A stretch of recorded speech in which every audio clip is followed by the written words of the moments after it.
Hey everyone, today I want to go back to my roots of educational gaming content. Most of you know my channel from Siege School, a series where I taught new people how to play Siege. I thought it was time to bring back that content, but for Battlefield 2042 instead. Today we're going to focus on one of the biggest changes to the Battlefield series, the Specialists. Instead of having 4 classes of Assault, Engineer, Support, and Recon, we now have Specialists who each have their own unique gadget and ability. This allows players to be more versatile and not be forced into playing one specific role. To kick things off, we're going to start with my personal favorite specialist, Sundance. For the specialist, I'm first going to talk about their gadget and then their trait. But for Sundance, I think we have to start with the trait, which is the wingsuit. It is without a doubt my favorite ability in the entire game. There's just something about it that makes everything look so cinematic. But enough gushing about the wingsuit, let's actually talk about what it does. This wingsuit lets you fly and get into action significantly faster than a parachute. Instead of slowly hovering down to the enemies, you can actually fly right to them and roll into combat. And an added bonus, at least from my testing, is that you cannot die from fall damage while you have the wingsuit deployed. It is possible to take damage, but I haven't been able to outright die unless it just glitched out. And the only time I ever take damage is if I go straight into a wall or straight into a rock. And honestly, the physics of the wingsuit aren't that great, but that's actually a good thing, because it lets you fly farther than you normally would expect to. And in my opinion, makes it more fun. Because of this wonky physics, you can use like small rocks or even ledges to just take off, and cover huge distances in only a few seconds. And just like the parachute, you can cut the wingsuit early and then redeploy it. I've been using this as a way to cover a lot of ground, cut my wingsuit, pull out my rocket launcher, shoot at people, and then redeploy it. This has easily been my favorite thing to do in the entire game so far. And I'm going to have a whole video coming out on either Tuesday or Sunday that will have a bunch of cool highlights where I do exactly this. One small extra tidbit I'm going to throw in here in case you had no idea. Just like the parachute, when you're using the wingsuit, you can fly into a rappel line and just connect to it right away. This is super useful if you're trying to cover a lot of ground but you don't have the height. You wingsuit into a rappel line, rappel up, and then jump off again and keep on flying. Now that we've covered the wingsuit, let's get into Sundance's actual gadget, the grenade belt. The grenade belt allows Sundance to carry 2 extra grenades at any time, and these grenades have options. You have the first option, which is a cluster grenade. You throw it and it explodes into 4 or 5 other grenades and explodes in a circle around the original point. This is the option you want to choose when you're fighting infantry. Now option 2 is an anti-vehicle option. It's a grenade that you can throw in the air and it auto-locks onto the closest enemy occupied vehicle.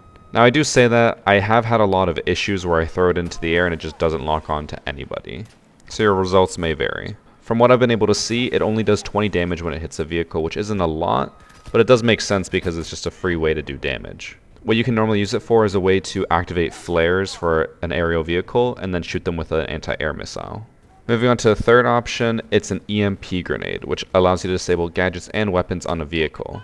Now this next part I can't confirm 100%, but I believe it also will disable people and not let them use their gadgets. The reason why I can't confirm this is because I have never had anyone use it on me, because no one really ever uses the EMP grenade, to be honest. The anti-vehicle and anti-personnel grenades are just too strong. Using the EMP doesn't really make a whole lot of sense. And like I mentioned at the beginning of this segment, once a grenade has been used, it'll take 20 seconds to regenerate, again holding up to a maximum of 2. It does not matter if you switch between them, the cooldown will stay the same. You could use an EMP and then use an anti-tank grenade, and it'll still take 20 seconds each. Next up we have Angel, who is a support specialist and who was one of the first specialists that I was maining. Angel's probably the closest you'll get to the support class that was available in the previous titles. That's because his gadget is the ammo/armor bundle. He can drop a bundle that will replenish 20 armor and ammo to one teammate. He can hold 3 of these at a time and it recharges over time. Now because he can replenish armor and ammo, it means that you do not have to bring the ammo box as your secondary gadget. Which in my opinion would mean that he is probably a must pick for any squad that's looking to stick together, because then no one has to bring ammo boxes, everyone can bring whatever they want. And Angel can always provide. This also means that Angel is probably the single best specialist for Hazard Zone, which I know a lot of people aren't crazy about that mode, but again, the unlimited built-in ammo supply is uncontested. And if you want to be the best support player for your squad, then you can bring a med crate with Angel so that you have armor, ammo, and medical supplies all the time. And if that wasn't enough, there's another component to his ability, the loadout box. When you pull out your gadget, you also have the option to drop a loadout box. This will put a little marker on the ground and a box will fall from the sky. You can access this box to swap out your loadout for any of the other ones you have already set up. Once you swap your loadout, it's like you basically just spawned in. You'll have everything replenished. You can also use this as a way to swap to your existing class to fully replenish everything without having to swap to a new weapon. Now if you do accidentally swap to a different class, that's okay, you just have to drop a new box to swap back, because each box has a limit to one loadout swap. And from what I was able to see, there's not really any significant cooldown on the loadout box. By the time you swap your class, you can already drop another one. Just as soon as you call in a new one, it'll delete the previous one. And yes, before you ask, you can die to the loadout box landing on top of you, so get ready to troll some friends with this. Now Angel's trait is the trauma specialist, which means that he's able to revive anyone on his team, not limited to just squad mates. And the added bonus on top of that is that Angel provides 20 armor to anyone that they revive. So instead of being revived to just 50, you're technically at 70 with the armor. Now one small downside, which I believe is more of a bug than anything, is that when you revive someone, it constantly shows the they need health icon right above them. But Angel can't provide any health, so it's just flashing there for a few seconds until they replenish on their own. Dropping armor on them doesn't make the symbol go away either, so I guess it's just a temporary bug. Next up we have Boris, an engineer specialist. And honestly, probably the most straightforward specialist out of all of them. For the gadget, Boris has a sentry gun. It can place down one turret that will automatically target and fire at enemy units. It can be a little wonky. I've noticed instances where it can shoot pretty far away at an enemy, but for the most part the range of the turret seems to be about 25 to 30 meters, but I don't know the exact numbers, I'm just guessing. Overall, the sentry turret is pretty weak in terms of health and can be destroyed in about 5 to 10 bullets depending on the gun. Now the way it works is the sentry will lock onto enemies before shooting, and once it's locked onto an enemy, it will spot them, giving you a silhouette of their exact location. It will then start firing at them, but in my experience, it's not that common it'll get a kill unless the enemy's just running straight at the turret.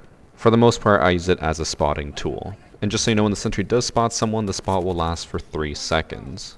Boris isn't really my playstyle, so I don't have too much experience with the specialist, so I can't confirm this 100%, but from my understanding it also goes through smoke, at least in this one instance where it tracks someone straight through the smoke. Forgive how horrible my aim was there.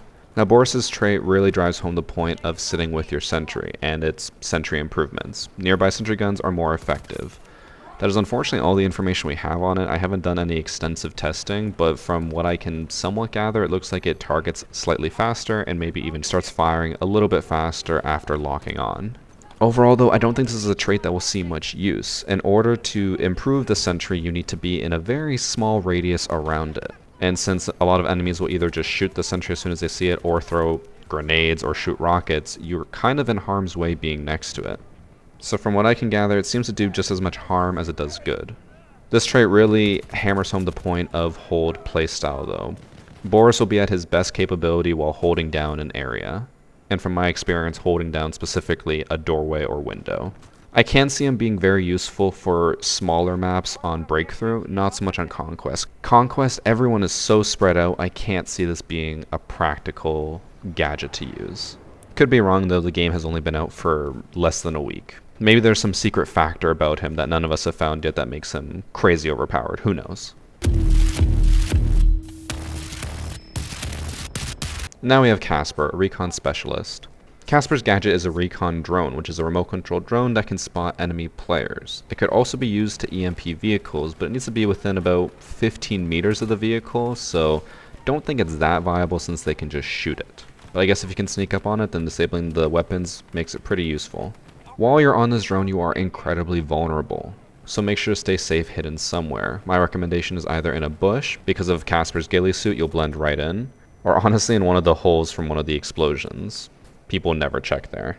Now Casper's trait will come in handy while you're on your drone, but we'll talk more about that later.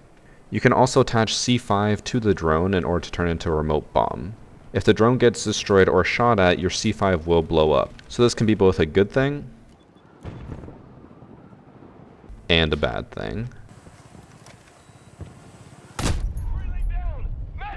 Casper's trait is a movement sensor. When enemies are nearby, the sensor in the bottom middle of the screen will turn red. This also applies to while you're on your drone, as far as I can tell from this test. I hope you guys can at least appreciate how much effort I went to get this. I sat here for a solid 5 minutes before he finally moved. Now remember, the sensor is movement based, so while he's sitting here sniping, it's blue, but once you see him start moving as he gets shot at, it'll turn red.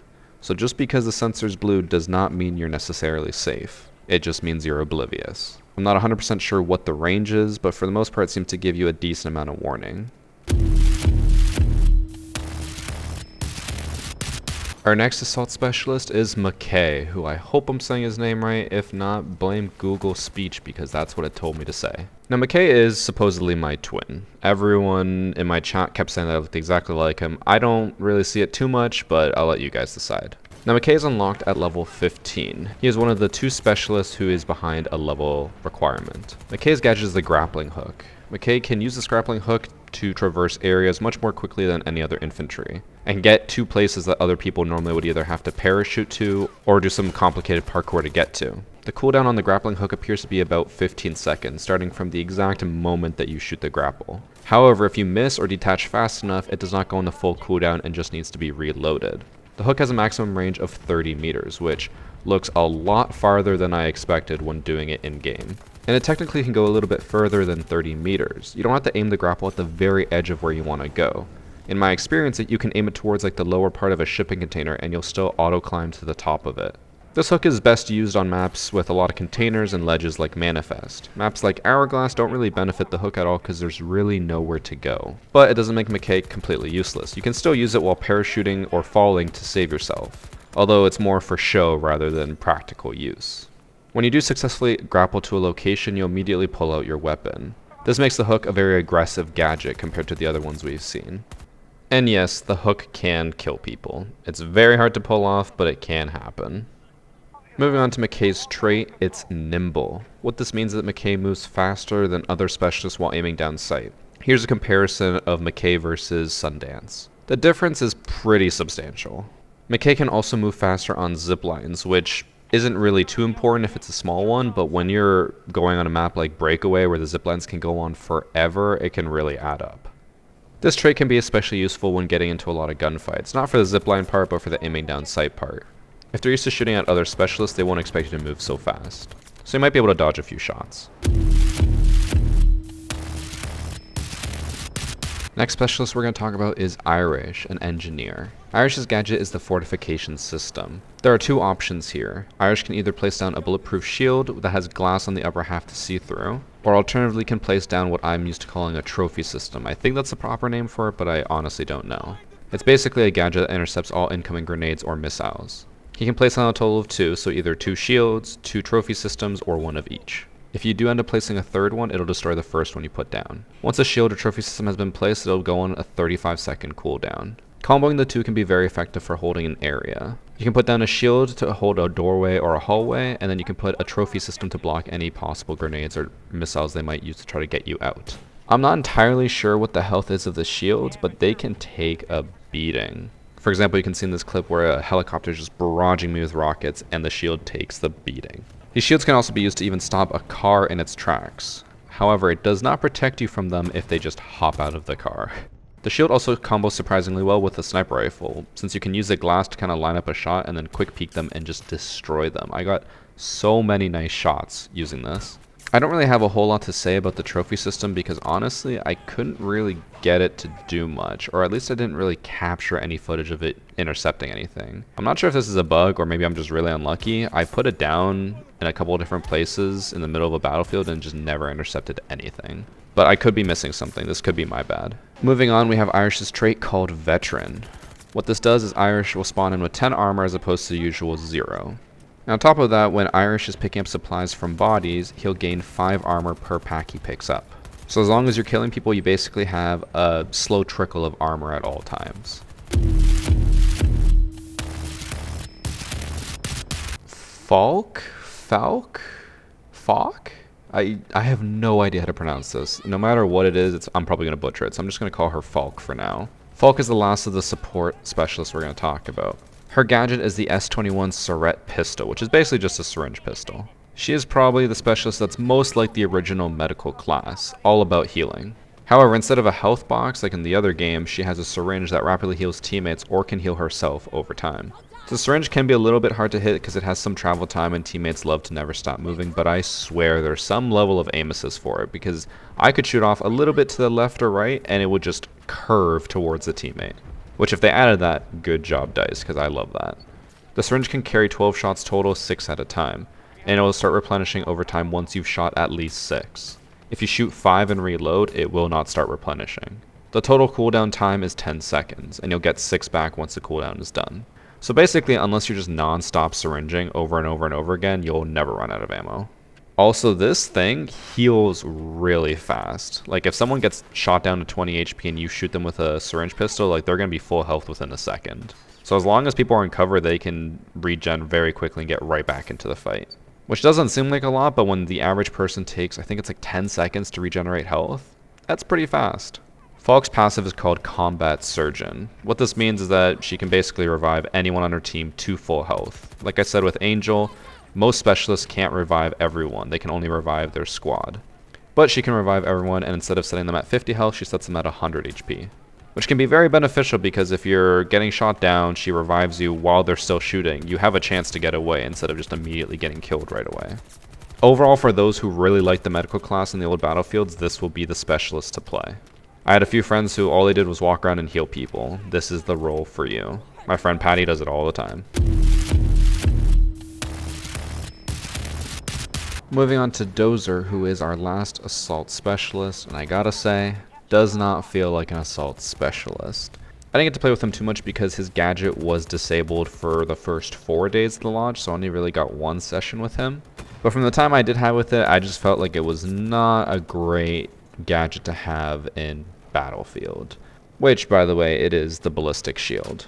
This ballistic shield does exactly what you'd expect it to do. It blocks incoming bullets. However, when you put it away, the shield disappears, so it can't be used to turtle on the ground or cover your back while holding an angle.